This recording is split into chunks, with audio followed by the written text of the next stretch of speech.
We are back with part 4, where we are trying to find the greatest wrestler in WWE in 2025. How it works is I have a wheel with a whole bunch of wrestlers' names in it from WWE.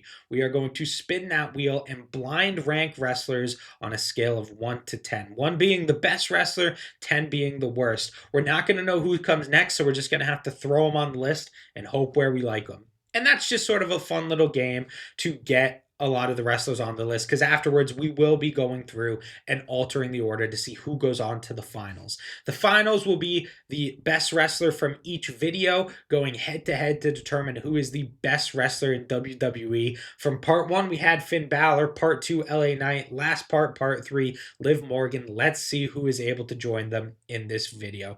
Thank you guys so much for watching. If you enjoy the video, please subscribe, leave a comment, leave a like, all that good stuff that helps a new channel like mine to succeed. With all that being said, though, I am Isaiah from Hot Tag Wrestling, and let's go ahead and get into it with our first spin. All right, let's see who is going to be joining Finn Balor, LA Knight, and Liv Morgan in the finals, or at least who has the potential to be joining them. We're starting with Kairi Sane. That's an interesting one, because Kairi is really, really great, but not utilized like she should be. I think that Kairi in NXT was probably the best version of Kairi we've seen in WWE.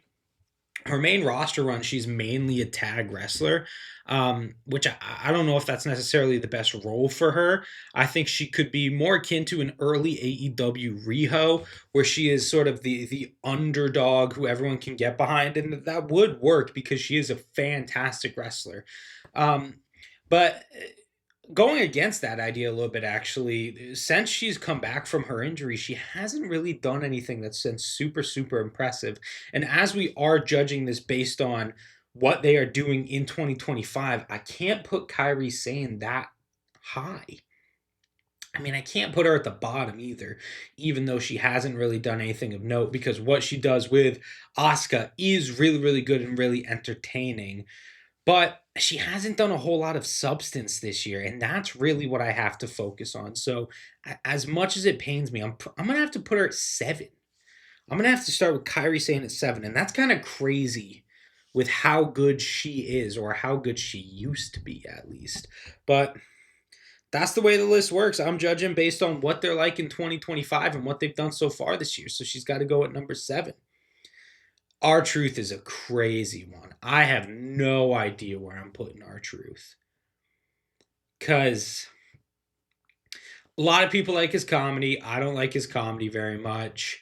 I think he's underrated in the ring, but not in 2025. Probably for a long period in WWE, he was underrated. The stuff we saw of him in TNA as K Quick was all very good, and sort of the style of the time at the American Indies, and he couldn't really just translate that on screen in WWE effectively.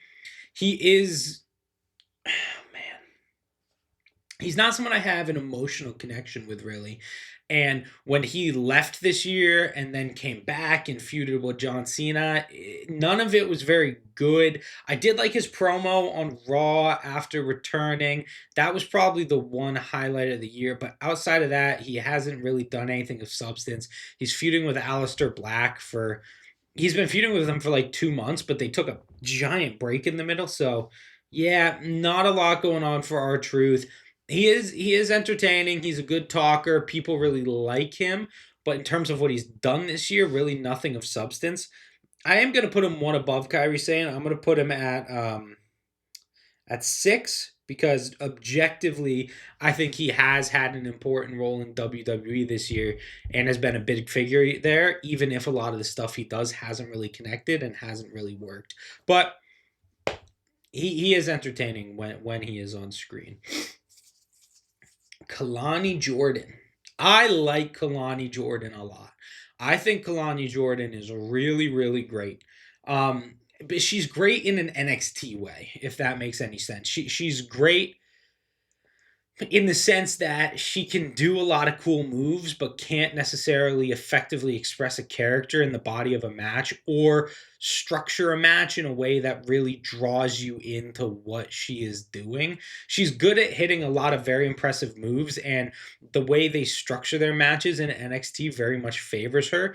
If she was on like the independent scene, I don't know how much I would love her, because when the agency is removed and she's just on her own trying to survive, can she actually get it done? I'm not sure. I just don't have a lot of faith in the NXT system in that regard. But from what we've seen from her in her women's North American title run, she was the first champion, and she hasn't really been doing much of note since then. I honestly can't really point to anything that she's done this year. But I do know whenever I see her, I don't watch NXT, but if I see her on one of their PLEs, or if she has a really good match that I go and watch, I'm always hugely, hugely entertained by her. So I'm going to put her at 5. If she had done more of substance this year that I have engaged with, she would probably go higher because she does have the talent to go higher. Um, but I just haven't seen a ton of her this year. I don't think she's been in a lot of, high level programs. So I can't really put her that high. I'm going to put her at 5.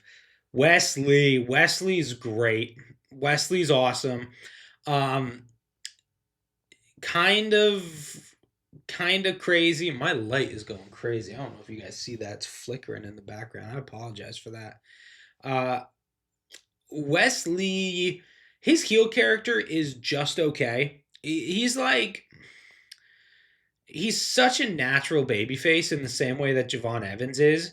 And NXT, their sort of system of just having to turn everyone heel, so they have confidence that the people, when they're sending them up to the main roster, can literally do every aspect of pro wrestling. I think it's a little bit silly. I think Wesley is such a great babyface, and even when he is playing a heel, he's still absolutely phenomenal in the ring and really, really entertaining. A really great wrestler. And that's honestly not something I see a lot in NXT, where I can see the projects and I can see polished pieces who are getting a lot of attention and who can hit a lot of cool moves, like like Sol Ruka. She can hit a lot of cool moves, but when I see her in there, I don't necessarily feel like I'm watching a great pro wrestler. Wesley is a great pro wrestler. So even though the storyline he is in and the character he has doesn't make a lot of sense, he can still hold my interest throughout the course of a match because he is a great wrestler. I'm putting Wesley. I'm going to be a little bit conservative, and I'm going to put him at number 3. But yeah, he's great. So far out of the people we've had in 2025, he is the standout of the list so far. But there are definitely better people with more consistent characters in WWE for us to connect with. Chelsea is a crazy one because I don't love her in ring that much, and but I love everything else about her, like her character, her sort of delusional heel as sort of in the head of the Secret Service, that she formed when she was the United States champion. All of her character work and her promos, she's so funny, she's so entertaining, but when she gets into the ring, it just doesn't really click for me. She can't seal it. And that's a problem that honestly a lot of people have. You have entertainers who have to eventually get in the ring and can't just necessarily make it all coalesce correctly. Um, so I have my 4 position open, and I have my 8, because I'm not going to put her at 1 or 2. I'm also not putting her at 9 or 10. So she's either going 4 or 8. I'm going to have to put her at 4, just because she does so much great work to get people invested in the things that she does. To put her at 8 would sort of be a travesty. And even though I don't love her in the ring most of the other time, she's really, really great. So yeah, she's got to go there. Cody Cruz. Cruz del Toro. Cruz is suffering from SmackDown's, do I call it racist? Semi-racist booking of you're a Latino wrestler, you're just going to feud with every other Latino wrestler on the brand. Andrade, Ray Fenix, Berto, Garza, Santos Escobar, they all just sort of get lumped into one as the LWO or Legado del Fantasma. So it's hard for him to stand out for that reason. Um, I feel like if he was given more of a defined character, he would be able to stand out from Joaquin Wild and Humberto Carrillo and Angel Garza. But as is, they sort of all just mesh into this one character because they're all booked the exact same way. So it's really really hard for one of them to stand out against the backdrop because the bookers don't give them anything to differentiate themselves. It's just you're Latino, you're going in the Latino program. So I've got to put him at 8. And I don't like to do that because the reason he is that low is because of sort of WWE's inability to understand how to book people of other cultures. Like you can see the same thing on Raw. Asuka, Kairi Sane, and Io Sky. You're all Japanese, so you're all going in damage control. It's just sort of a weird. I don't even want to say it's like gross. It's just weird on WWE's part why they do that, and it really negatively affects the wrestlers. Like we see in Cruz del Toro, he definitely has the ability to be way higher on this list. He should be way above some of these other people who we have, but he just gets lumped in with everyone else. I love Xavier Woods. Oh man, I think Xavier Woods is so great. He is so underrated. He's probably the third most important member of the New Day behind Biggie and Kofi, in the eyes of WWE. But in my mind, he's easily the best. He's so entertaining. And, I have watched some of his YouTube stuff before, so I might have a connection from there, which I feel a lot of fans do, particularly probably younger fans. But he is effectively able to incorporate that charisma into his backstage segments, his promos, and I think he's the best wrestler in the New Day. I think that he's really, really great. And one thing that I love about Xavier Woods, and I don't know why I harp on Xavier Woods so much for this when he's in a feud with, or when he's in a stable with Big E. Xavier Woods is freaking jacked. I just love, this is going to sound a little, I love looking at Xavier Woods. I love it when he comes out on screen and he just looks jacked and he's wearing his big goofy hat and he's got the toes with the curls on him. I just love everything about Xavier Woods. I think everything he does, you have to love it. And I'm going to put him at number 1.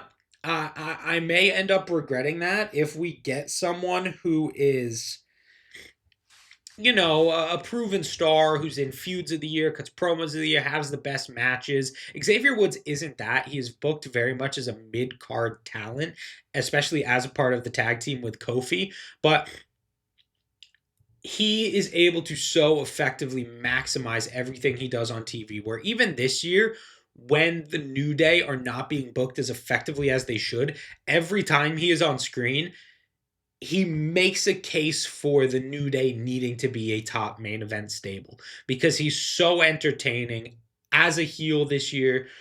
Unbelievable some of the stuff he is able to do, and the fact that they don't push him more than they do is absolutely crazy. So yeah, Xavier number 1. I definitely think there's people who could upset him and potentially after we get out of the blind ranking move him down, but so far out of this list I think he's easily the best. Yeah, well, sorry Xavier, that's tough. I got to put Bianca at number 2, just because that's how the blind ranking works. um Yeah, she is the best. She is better than Xavier, and I hate to say that. She's just so great.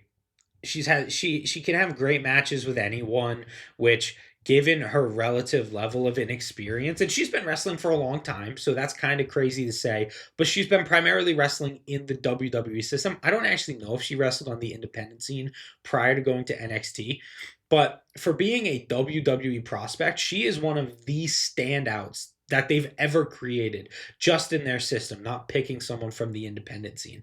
She's so, so great. Everything you could want in a wrestler, Bianca has. Put her anywhere. Put her in any promotion on earth. Stardom, where they primarily value wrestling, she's gonna kill it. WWE, where they primarily value these sort of larger than life characters and these big moments, she can flourish. Put her over in AEW, where they value the more North American banger style of wrestling. She can have a banger every single week with no matter who you put her in there with. Literally, there is not an aspect of the game where Bianca Belair does not succeed. And she's at number 2 just because that's the only spot I have available. But there are very, very few people who are better than Bianca Belair in WWE right now. That is really, really tough competition. So, really happy we got to see her. Oh, no. Jordynne Grace. Well, she's going at 9 for now. I guess for now, I'm not going to worry about where they're going to be after the blind ranking. But one thing I'll say about Jordynne is um, I've seen her have matches that blow 99% of the other wrestlers off this list. Her matches with Masha Slamovich in TNA are just incredible. No one else on this list could really have matches like Jordynne Grace because she is an uber athlete, so strong and able to effectively display her dominance while not allowing that to get in the way of her having great matches.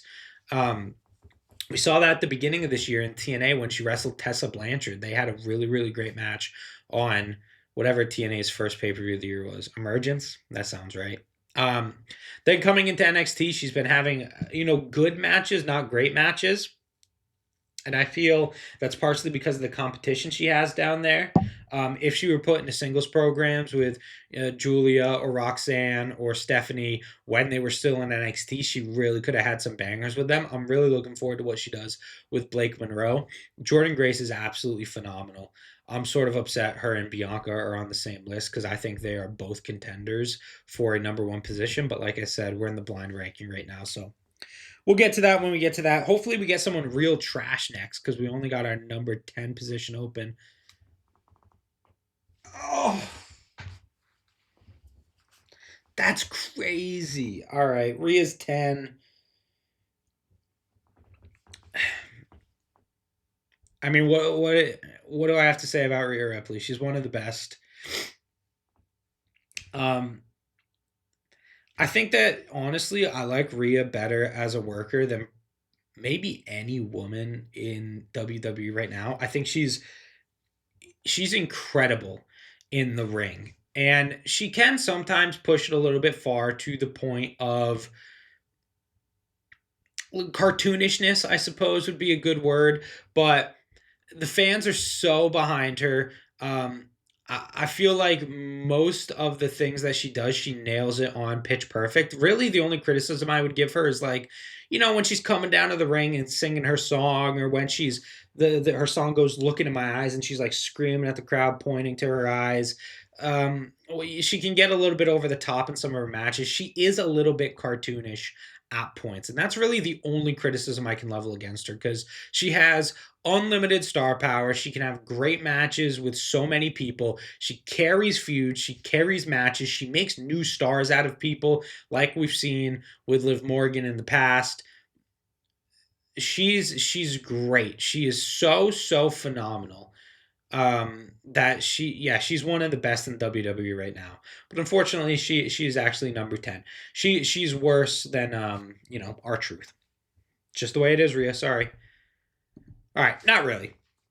Let's go ahead and look at our list. So currently we have Rhea at number 10, Jordynne 9, Cruz del Toro, Kairi Sane, R-Truth, Kalani Jordan at 5, Chelsea Green, Wesley, Bianca Belair at 2, and Xavier Woods at 1. I put Xavier at 1 just because we were getting a lot of mid-level talent on here, and then we got 3 of the best wrestlers in WWE right after that. So,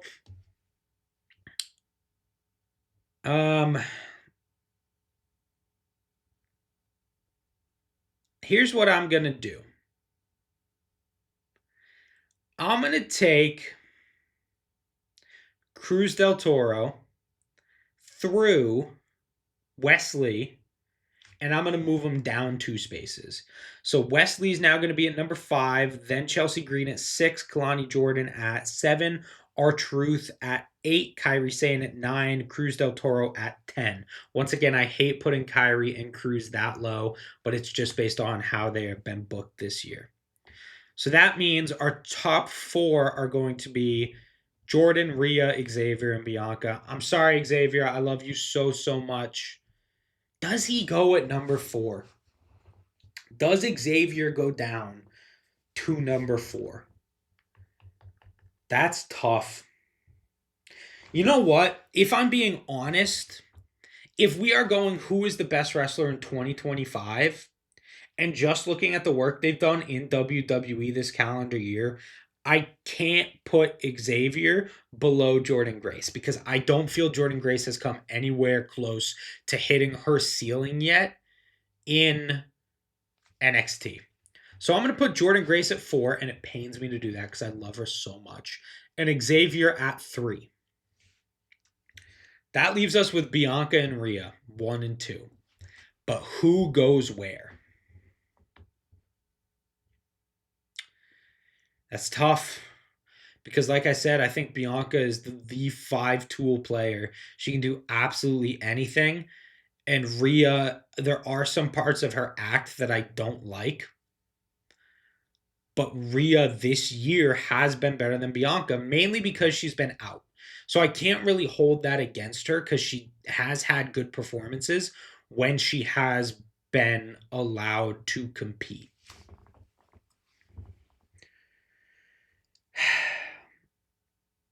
Rhea or Bianca? It's a really tough decision. Which one of those two goes to the number 1 spot and goes to the finals? Because they both deserve to be there. They could both easily top a list of best wrestlers in any category, WWE or, in the world right now.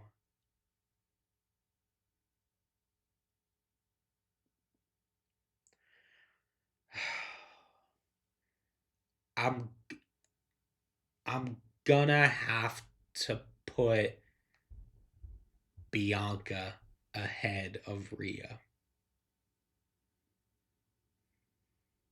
And just as those words left my mouth, I sort of regretted saying them. It's so tough. It's so tough deciding between these two. Because they are 2 of the best.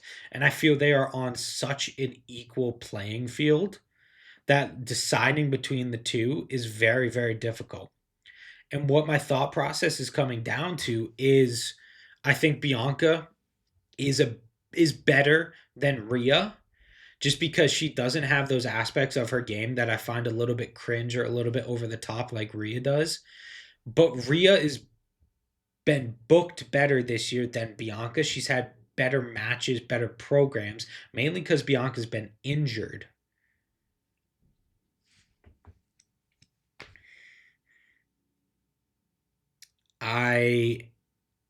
Oh man, Bianca or Rhea.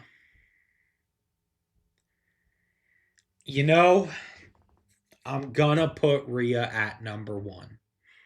I think even though there are some aspects of her game I don't love, and I feel like where Bianca is great at every single level, I would put Rhea probably I like her as a wrestler more.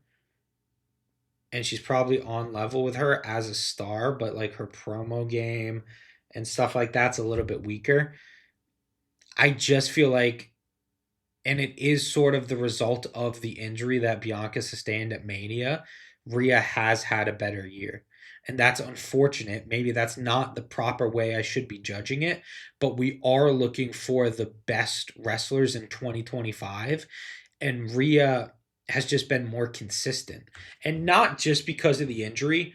Bianca being saddled in a team with Jade and then being in this sort of triangle feud with Naomi, it hasn't really brought the best out of Bianca in well over a year. We haven't really seen her in that dominant singles run like we've seen with Rhea.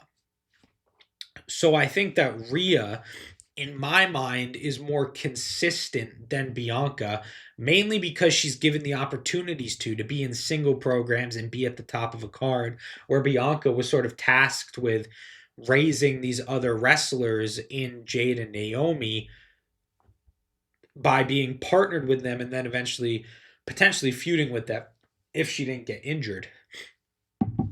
So I feel like Rhea has just been put in a better position than Bianca has, and that's why I'm pushing her above. But if WWE had booked Bianca as more of a single star, it really could be more of a coin flip. I could easily see Bianca going ahead of Rhea if that was the case. But since that's not the case, I'm going to have to put Rhea in my number one spot, which means that Rhea is going to be my number one and move on to the finals, followed closely behind by Bianca, then Xavier Woods, then Jordan Grace. Then we have Wesley, Chelsea Green, Kalani Jordan, R-Truth, Kairi Sane, and Cruz del Toro in my last spot. And that's about as good as I'm going to get this list. This is a real tough one. This has been the toughest one so far, not just because of the top tiers, but also because of the bottom, because there's no real bad wrestler on this list. And Kairi and Cruz being at the bottom is just a result of inconsistent and lazy booking from the part of WWE. Really, anyone on this list, depending on the way they're booked, maybe other than like R-Truth, could be towards the top. So it really is just a matter of who is properly booked compared to everyone else. And I think that Rhea is so clearly the best book wrestler on this list. And that's not to say that Rhea doesn't have the talent to back up that position, because she certainly does. She's put into this role, but she succeeds phenomenally at it because she's so great as a wrestler and as a character. That she's able to genuinely forge a connection with the crowd, both wrestling fans and non-wrestling fans. Rhea is one of those transcendent wrestlers who can pull in non-wrestling fans. I'm sure a lot of guys who watch wrestling have this experience where they have a girlfriend or a wife or a partner who's not into wrestling. And then there are just those wrestlers who are able to pull those kinds of people in. And Rhea is one of those wrestlers. So I'm feeling more and more comfortable with my decision to put her at number one as I talk myself, through the end of this video. I'm happy with that decision, putting Rhea over Bianca and having her join the finals with Liv, LA Knight, and Finn Balor. And there you have it. Rhea's going on ahead of Bianca. The more as I talked it through, the more comfortable I felt with it. I want to know what you guys think. Was Rhea the right decision in this case, or should I have pushed Bianca on into the finals? Let me know down in the comments below. While you're down there, let me know if there's some other mistake I got in this video. Did Xavier deserve to be ahead of Jordan Grace? Should Kairi and Cruz have been on the bottom of the list? Let me know your own personal orders down in the comments below. While you're there, subscribe, like, all that good stuff. That really, really does help a new channel like mine to succeed. I'm really enjoying making this series. I hope you guys are enjoying watching it. If you are following along, 3 other parts up on the Hot Tag channel, more parts to come in the coming weeks. I hope you guys stick with me for it. Thank you so much for watching. As always, it really, really means the world to me. I am Isaiah from Hot Tag Wrestling. Thank you guys so much for tuning in, and I will see you next time.